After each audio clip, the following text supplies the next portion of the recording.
sa Diyos ay umasa tayo na ibibigay niya sa atin yung ating mga kailangan para makarating tayo sa buhay na walang hanggan. Ibig sabihin, sacraments. At ang simbahang Katoliko, dahil ang mga sacraments ay nasa loob lang ng simbahang Katoliko.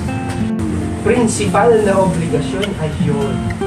Yung gampanan natin ang ating mga tungkulin sa harap ng Diyos. Pwede po tayong magkasala sa Diyos laban sa pag-asa sa Diyos ng dalawang paraan. Alam niyo naman po yan, catechism. What are the sins against hope? First is despair. Ay, ayoko na, wala na akong pag-asa. Okay? Another sin against hope, we call that presumption. Kaya ko yan, alam ko. Tutulungan ako ng Diyos. Kasi ano naman ako practicing Catholic naman ako. Yung despair ay nangyayari kapag iniiwasan na po natin at ayaw na po nating gampanan ang ating mga tungkulin para sa Diyos. At ang nangyayari pag ayaw na nating gampanan, pues ang grasya sa ating kaluluwa ay humihina. Humihina rin ang paningin ng ating kaluluwa sa pamamagitan ng pananampalataya at nagdidilim na ang ating paningin, kaya po wala na tayong pag-asa. Ang kaluluwa po natin ay kailangang mabuhay sa grasya ng Diyos. Hindi lang sa mga alam natin o napapag-aralan natin o pwede nating matutunan sa buhay na ito. Kailangan po dependent tayo sa grasya ng Diyos. Ang tungkulin natin sa harap ng Diyos, yun ang una sa lahat. Paano naman po tayo nagkakasala? Through presumption. Kapag ang Katoliko ay gusto nga niyang gampanan ang kanyang tungkulin, pero gusto niyang gampanan in His own way. Fulfill our duties of state as God wills it, how God wills it, when God wills it for us. Anong ebidensya na pwede tayong umasa sa Panginoong Diyos? Ang ebidensya na yan, ang tawag natin dyan ay divine providence. Ang divina providensya. Ano po ba ang providensya ng Diyos? Ano ibig sabihin nun? Yung gobyerno niya sa buong sanlibutan. Na kahit anuman po ang mangyari, yung kalooban pa rin po niya ang natutupad. Ang kalooban ng Diyos, laging matutupad yan. Kung gusto natin tuparin ang kalooban ng Diyos, maliligtas tayo.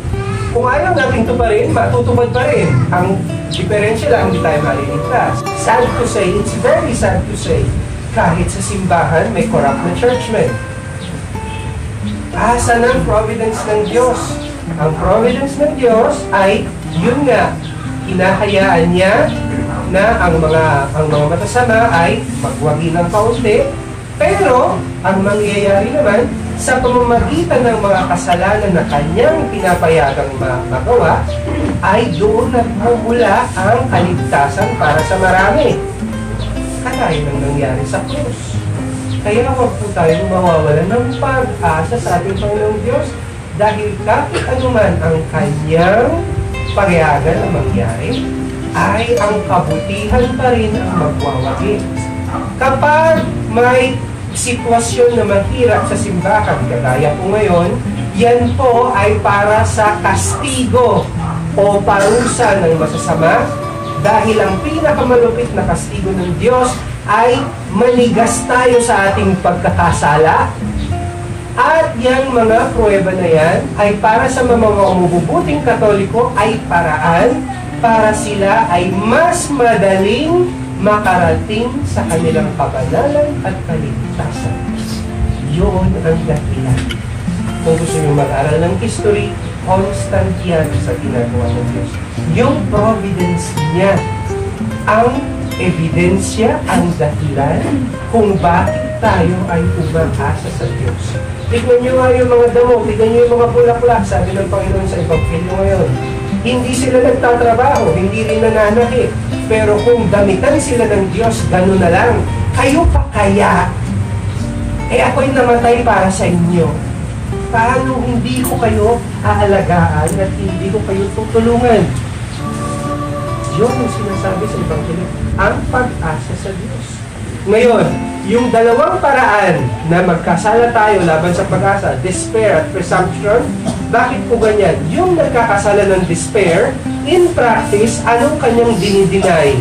Dinideny niya na ang Diyos ay may providence.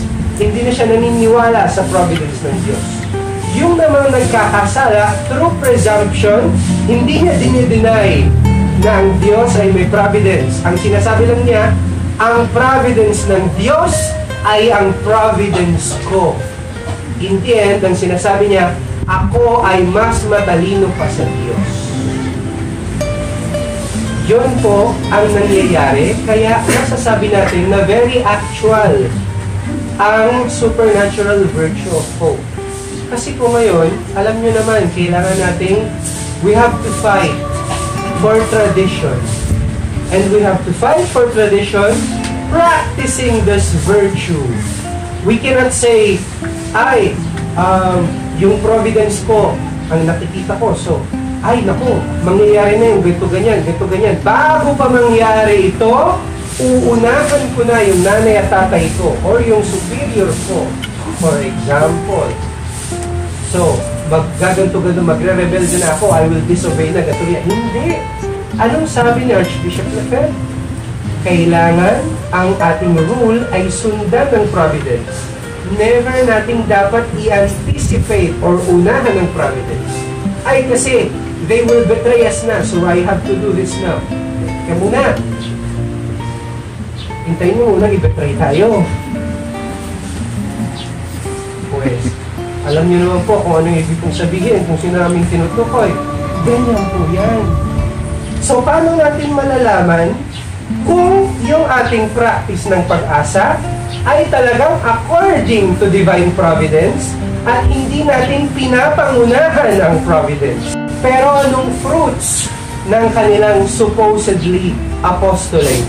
Fornication, uncleanness, immodesty, luxury, idolatry, witchcrafts, enmities, contentions, emulations, wraths, quarrels, dissensions, sects, etc. Paano naman natin malalaman kung yung ating pagsunod sa providence ay according to God at hindi ko sinusundan ang aking own providence?